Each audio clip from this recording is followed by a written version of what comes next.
¿Cómo andan? Hoy es 11 de abril del año 2021.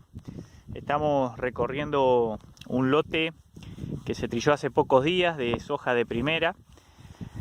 Es un lote que ya tiene varios años, que lo está trabajando un mismo productor, que viene con una rotación agrícola adecuada, con mucha incorporación de gramíneas en la misma. En los últimos años, bueno, este año tuvo soja de primera, el año anterior, la campaña anterior había tenido un sorgo de primera y anteriormente había tenido un trigo, soja de segunda, ¿no? Y un lote que se viene trabajando hace bastante tiempo por el mismo productor. Espero que no complique el viento en el audio del video, por eso trato de no girarme mucho porque así no molesta en el audio el ruido del viento. Les estaba comentando. Es un lote que la verdad que se viene todos los años, digamos, viene respondiendo muy bien a lo que es tanto la rotación de cultivo como la fertilización. Venimos analizándolo todos los años, digamos, y la verdad que acá podemos ver un sector puntualmente en donde tenemos una combinación de rastrojos. Fíjense, acá arriba tenemos lo que es el rastrojo de soja de primera de esta última campaña, y más abajo tenemos lo que es el rastrojo del sorgo del año anterior, ¿no es cierto? Que obviamente por una relación carbono-nitrógeno muy alta que tiene, todavía le lleva tiempo para degradarse, y más abajo todavía vemos, ya bastante degradado, algún resabio todavía de lo que es el rastrojo del trigo de la campaña anterior todavía.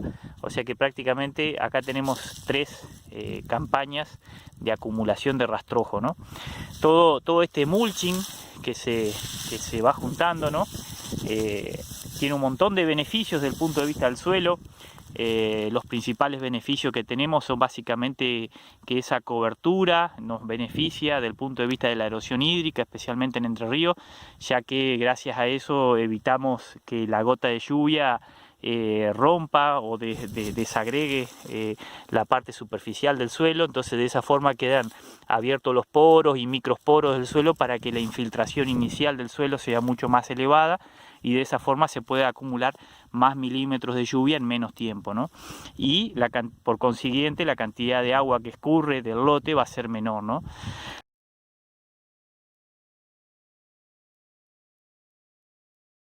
Pero bueno, hay situaciones puntuales, especialmente a veces por necesidad. Este productor que siembra este campo obviamente alquila el campo, ¿no? Pero a veces está sujeto a las cuestiones que tienen que ver del dueño del campo, que a veces necesita. Y bueno, en este caso acá estamos viendo un sector en donde el dueño del campo decidió hacer rollos de todo ese rastrojo, seguramente para reserva de sus animales, ¿no?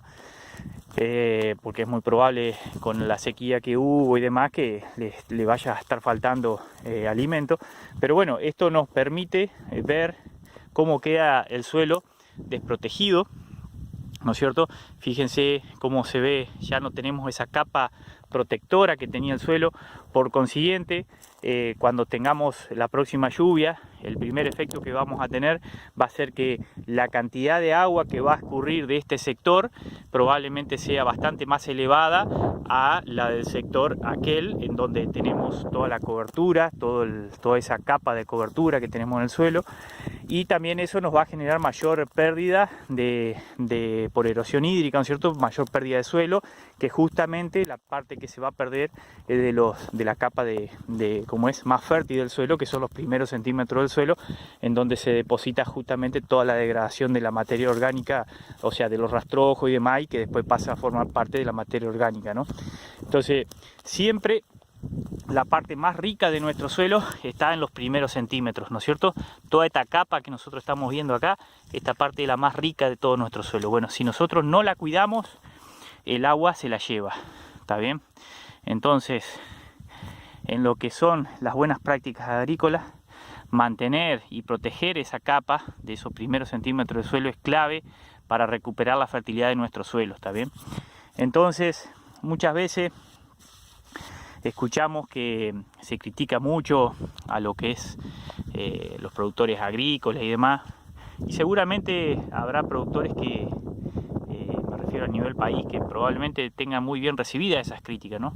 Pero Entre Ríos es una provincia que no perdona las malas prácticas, porque yo siempre digo que en Entre Ríos hacer mal las cosas implica que vos en 10 años pierdas un campo, que literalmente no sirva para más nada.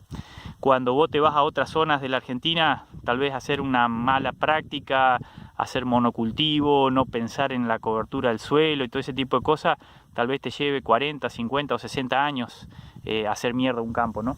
Bueno, eso no, en Entre Ríos no pasa eso. En Entre Ríos, en una década vos podés ver cómo un campo fértil pasa a ser un desierto, ¿no?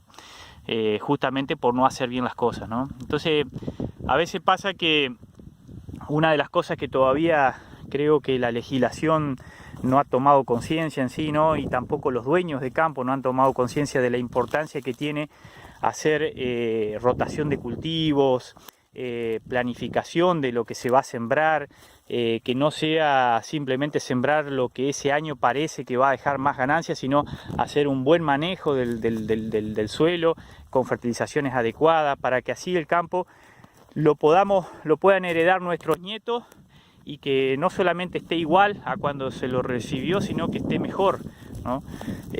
Hoy tranquilamente un campo mal manejado, a nuestro nieto le podemos llegar a heredar un desierto, como dije anteriormente, ¿no? Entonces son estas cuestiones que tienen que difundirse más, que no es tanto